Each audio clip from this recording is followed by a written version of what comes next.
As you can see, it's full of the stuff from the house because we're moving out of the house. And the picture is here.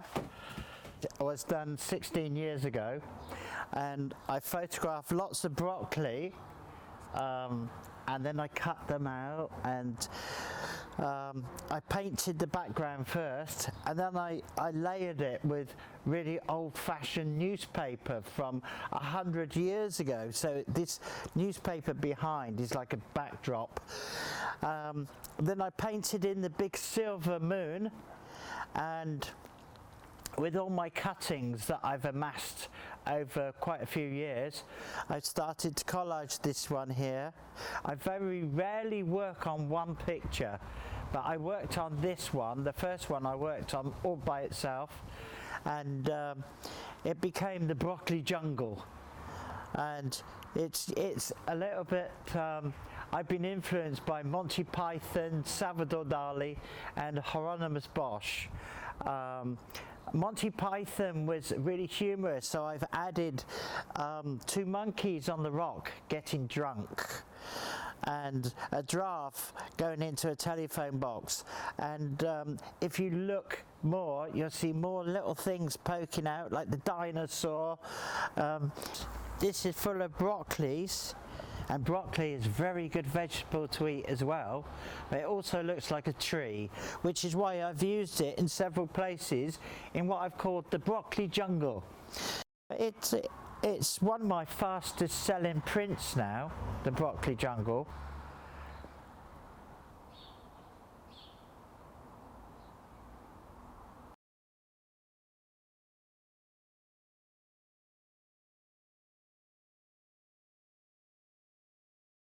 This was the first step of actually making broccoli out of plaster of Paris.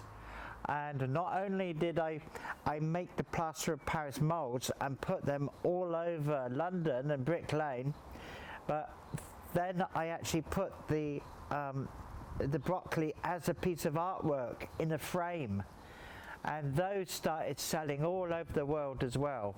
And when the tourists are in London, I'd sell between 150 to 200 of framed broccolis, and every week I'd put more broccolis out because people used to come along and take the broccolis off the wall and send me messages saying, "We've got one of your broccolis," all excitedly.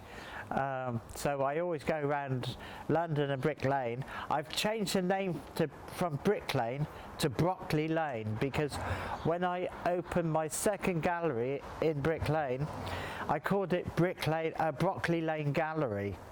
And because at the other end of Brick Lane there's a gallery called Brick Lane, I thought, well, this end we'll call it Broccoli Lane Gallery.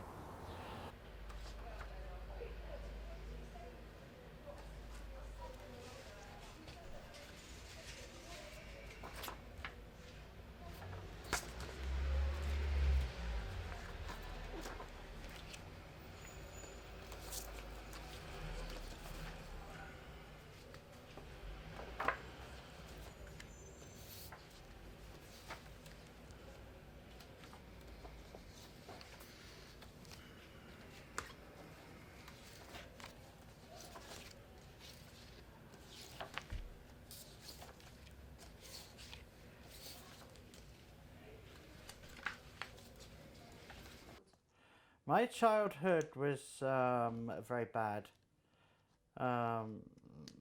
My parents got divorced. My father went to America when I was about 4 years old, and he never came back.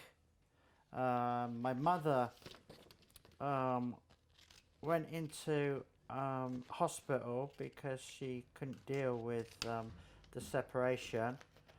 So my grandmother looked after me until the age of when I was about 9. But I wasn't very good at school. I was always getting into fights when I was sort of 6, 7 and 8, because I was very unsettled. and then I ended up going to boarding school, where I was there for about 5 or 6 years, and that was a very violent place. So the whole of my education was one of total disruption. I couldn't concentrate on things, and so I didn't really, academically, I didn't achieve much. Sadly, I would have liked to have had a better education than I did, but you know, I suppose I survived, which is, you know, I felt suicidal many a times in my childhood, and once I took a lot of tablets when I was about 12. I took a lot of tablets hoping to die, and fortunately I didn't, and then I suffered a lot of depression in my time, so it wasn't very easy, no.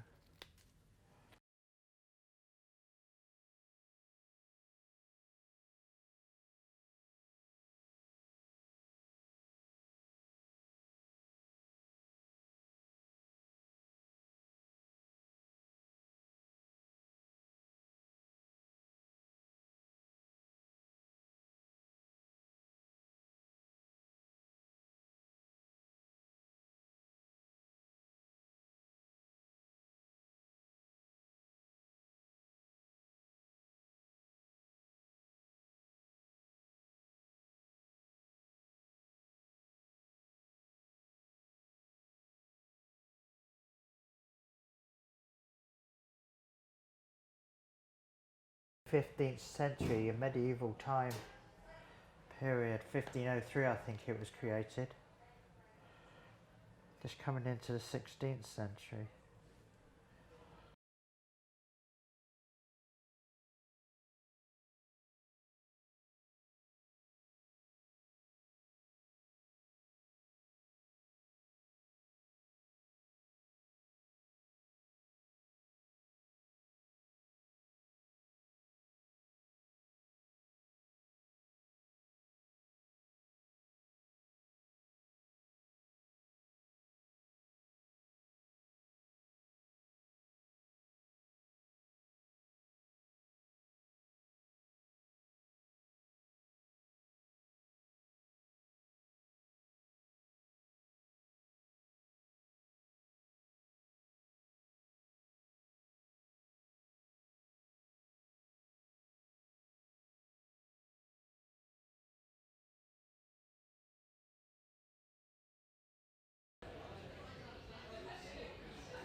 At the age of 9, I went to a boarding school.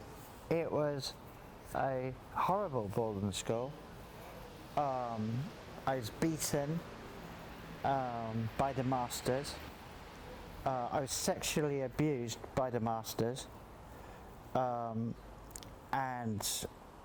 although I managed to survive that, I was in a children's home where I was sexually abused by the other girls in the children's home. I was quite young at that time. I was raped by 2 girls. I didn't understand what was happening to me because I had no real knowledge of sex. This led to me, after boarding school, I went to prison. I stayed in prison for a while. I went on hunger strike until I almost died, and then I was transferred to a mental institution.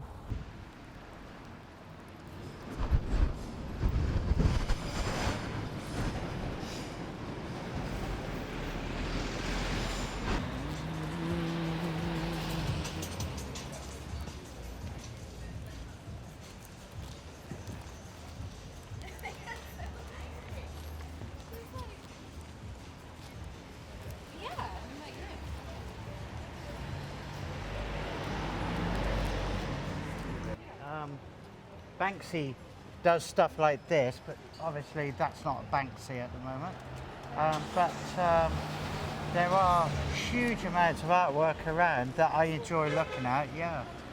But just the general whole feeling of Brick Lane, the energy of Brick Lane and the different sort of types of guy that's here, it's sort of, you know, it's a mix of people, and it's a unique street. Brick Lane is a unique street to be in.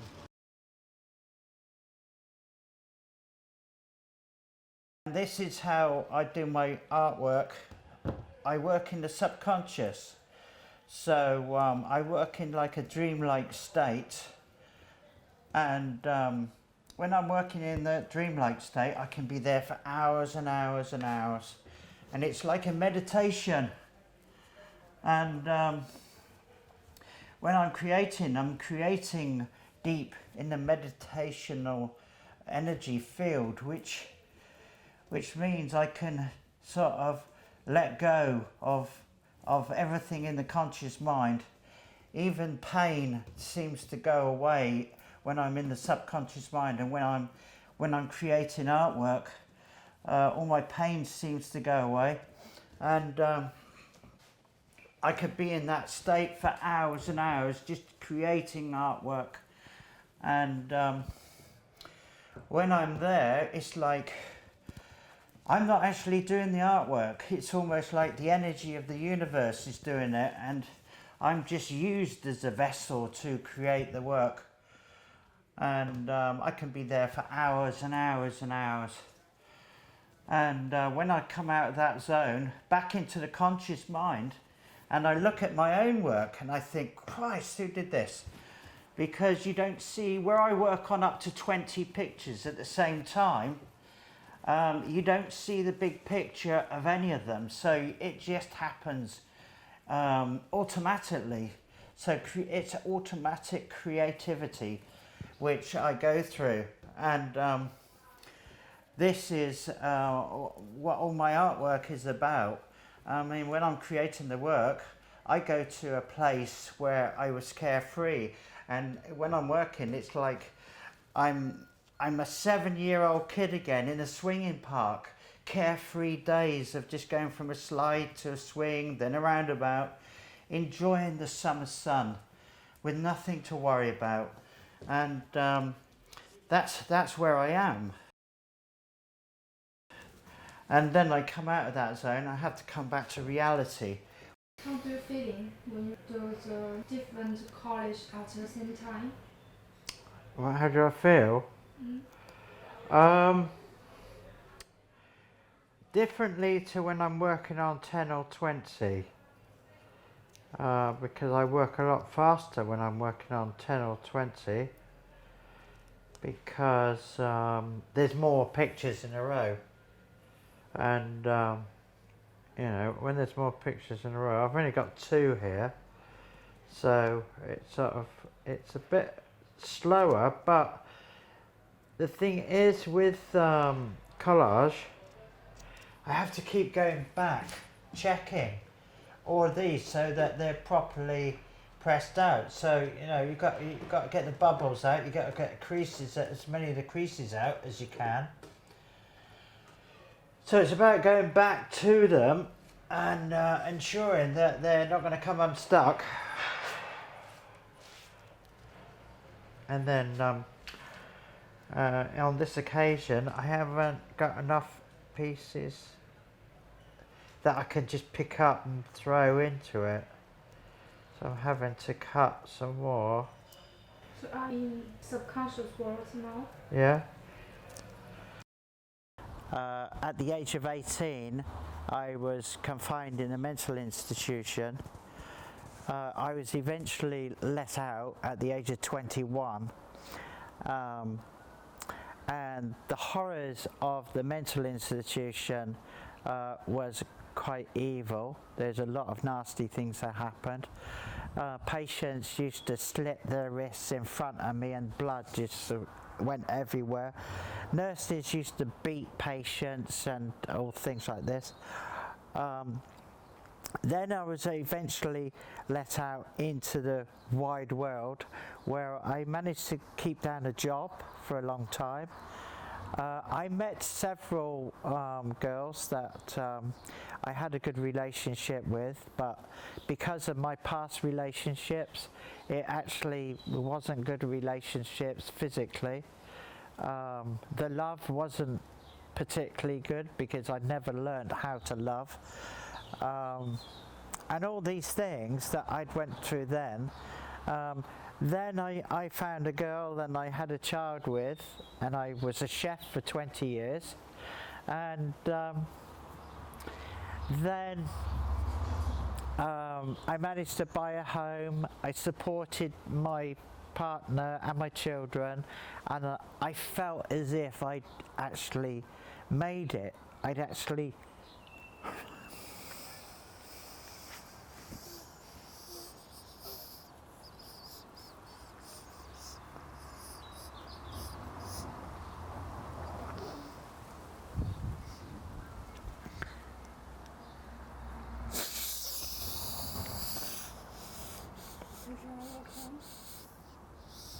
So sorry.